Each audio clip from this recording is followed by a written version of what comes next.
Hello বন্ধুরা, good morning. Welcome to my Saraswati kitchen. আশা করি তোমরা ভালো আছো আর আমিও ভালো আছি। প্রত্যেক দিনের মতো আজও সকালে রান্নাঘরে চলে এসেছি। আজকে বানাবো শুক্তো। তো দেখতে পাচ্ছ শুক্তোর জন্য আমি এখানে কি কি উপকরণ নিয়েছি আর কি কি সবজি আমি কেটেছি।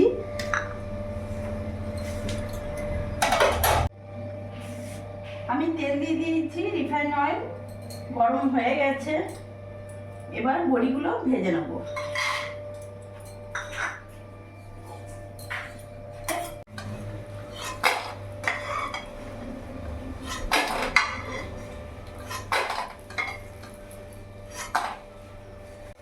এবার ওরই মধ্যে আমি কেটে রাখা বেগুনগুলো ভেজে নেব।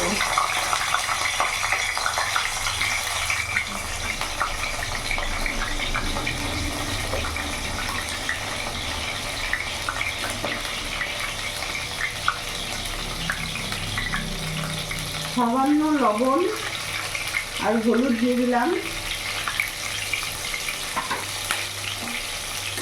এবার লাল লাল করে ভেজে নামিয়ে নেব। বেগুন ভাজাগুলো নামিয়ে ফেলেছি। ওই তেলের মধ্যে এবার উচ্ছেগুলোও ভেজে নেব।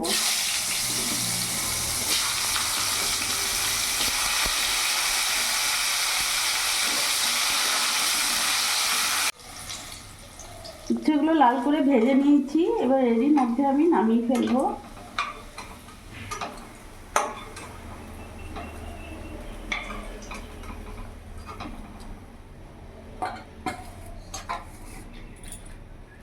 আর সবজিগুলো আমি ভাজবো না। এবার ফোড়নে দিয়ে দিলাম একটা তেজপাতা, দুটো শুকনো লঙ্কা, 5 ফোড়ন।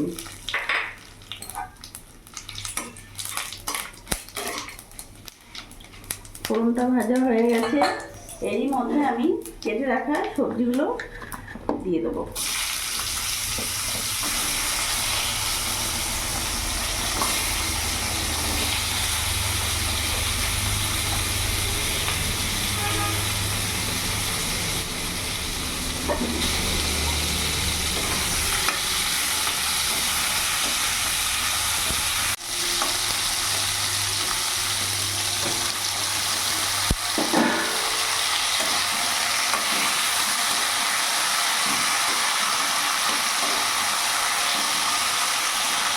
এবার সব কিছু সবজিগুলো একটু ভাজা ভাজা করবো।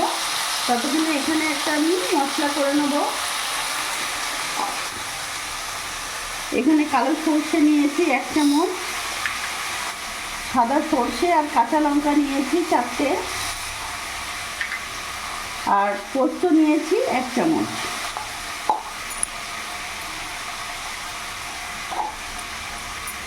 ভালো করে মিক্সিতে পেস্ট করে নেব।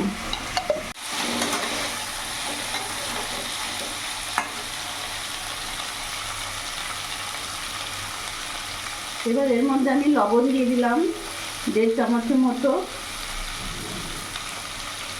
জিরে গুঁড়ো দিয়ে দিলাম,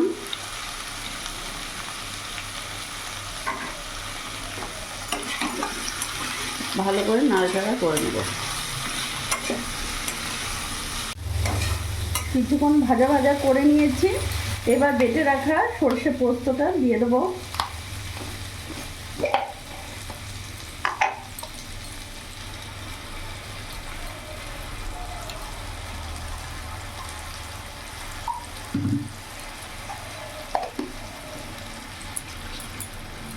সামান্য একটু জল দিয়ে গোটা ঢেলে দিলাম।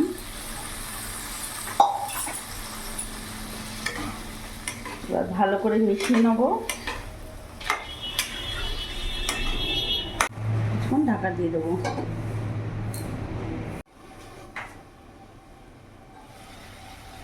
ঢাকাটা খুলে দেখবো।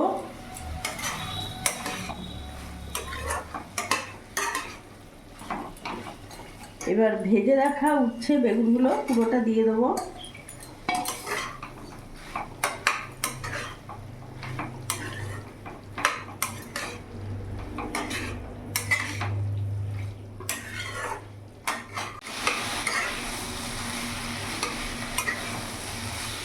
খুব ভালোভাবে আমি মিশিয়ে নিয়েছি। সর্ষে পোস্তর সাথে কিছুক্ষণ আমি কষিয়ে নিয়েছি, দেখতে পাচ্ছ।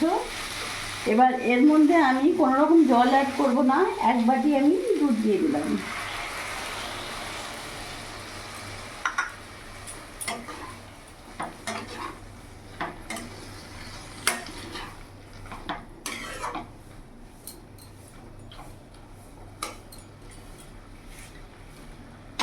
এবার আমি ঢাকা দিয়ে দেবো।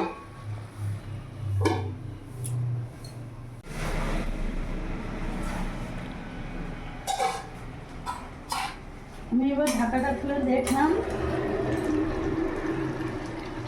আলু পেঁপে একেবারে সেদ্ধ হয়ে গেছে। এরই মধ্যে ভেজে রাখা বড়িগুলো এখন দিয়ে দেবো, ভালো করে নাড়াচাড়া করে নেব। এবার এর ওপর থেকে আমি একটু 1/2 চামচেরও কম একটু চিনি দিয়ে দিলাম মিষ্টি স্বাদের জন্যে।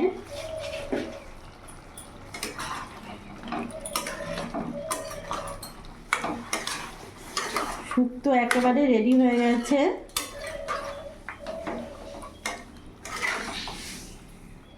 গ্যাসটা অফ করে দেবো।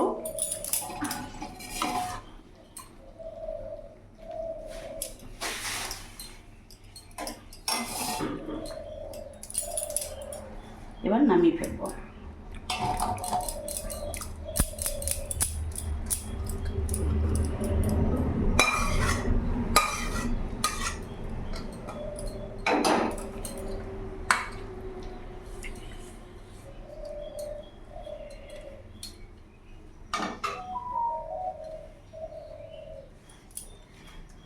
তো বন্ধুরা, তোমরা দেখলে আজকে বানিয়ে ফেললাম শুক্তো। তো তোমরাও একবার এইভাবে অবশ্যই বাড়িতে বানিয়ে দেখো, সত্যি ভালো লাগবে। আর আমার এই ভিডিওটা যদি ভালো লাগে প্লিজ লাইক করে পাশে থেকো, আর তোমরাও খুব ভালো থেকো।